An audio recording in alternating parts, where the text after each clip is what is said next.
words of our Divine Mother from the book The Mother by Sri Aurobindo with the Mother's Comments of 1951, page 109, comments on chapter 6. Harmony and beauty of the mind and soul. Harmony and beauty of the thoughts and feelings, harmony and beauty in every outward act and moment, harmony and beauty of the life and surroundings. This is the demand of Mahalakshmi.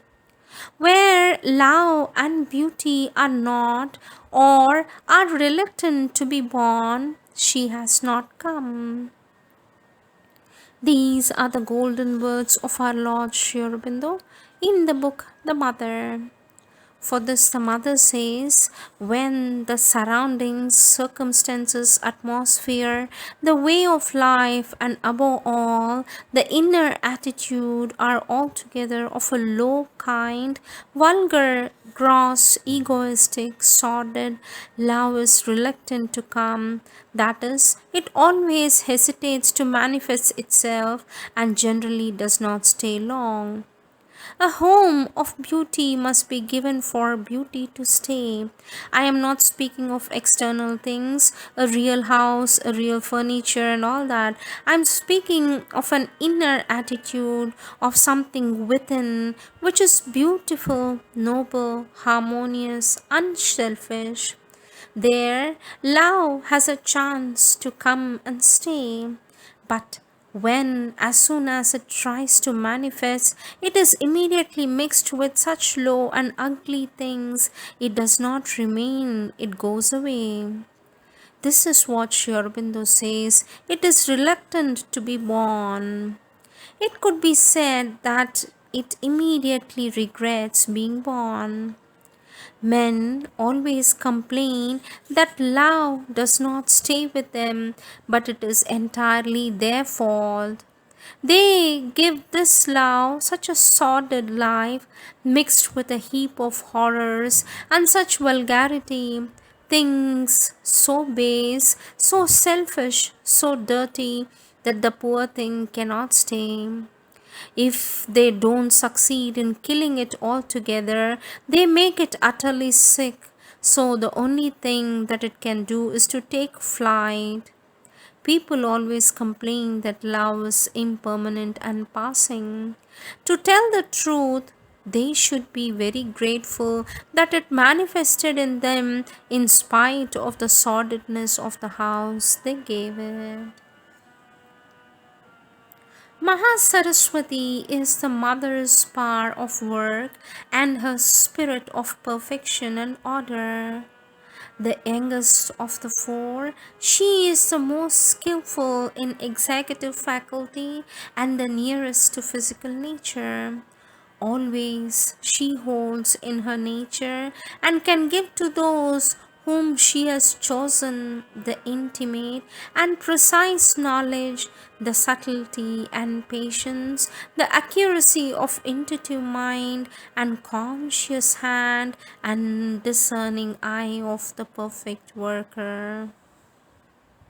For this our mother says, in order of manifestation, she was the last, and in her special nature, in the quality of her vibration, she is very close to, even to a little child. She likes young people, children, things in the making, which have a long way before them to be transformed and perfected. She likes the activities of the young. She is the youngest in nature and the last to manifest. Next question. Sri Aurobindo speaks of a conscious hand. What does that mean, sweet mother? For this, our mother says, what?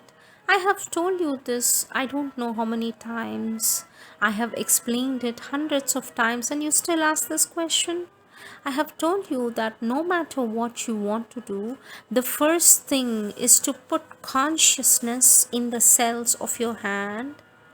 If you want to play, if you want to work, if you want to do anything at all with your hands, unless you push consciousness into the cells of your hands, you will never do anything good. How many times have I told you this? And this is felt. You feel it. You can acquire it. All sorts of exercises may be done to make the hands conscious, and there comes a moment when it becomes so conscious that you can leave it to do things. It does them by itself without your little mind having to intervene. Next question. Sri Aurobindo says here about Mahalakshmi, all that is poor repels her advent. For this, our sweet mother says, yes, poor without generosity, without ardor, without amplitude, without inner richness, all that is dry, cold, doubled upon itself, prevents the coming of Mahalakshmi. It is not a question of real money, you know. An extremely rich man may be terribly poor from Mahalakshmi's point of view. And a very poor man may be very rich if his heart is generous. Next question. When we say a poor man, what is the exact meaning of poor man? For this, our Divine Mother says, a poor man is a man having no qualities, no force, no strength, no generosity. He is also a miserable, unhappy man. Moreover, one is unhappy only when one is not generous. If one has a generous nature which gives of itself without reckoning, one is never unhappy. It is those who have doubled upon themselves and who always want to draw things towards themselves and who see things and the world only through themselves. It is these who are unhappy. But when one gives oneself generously without reckoning, one is never unhappy, never. It is he who wants to take that is unhappy. If he gives completely, he who gives himself is never so. Date 12th May 1951.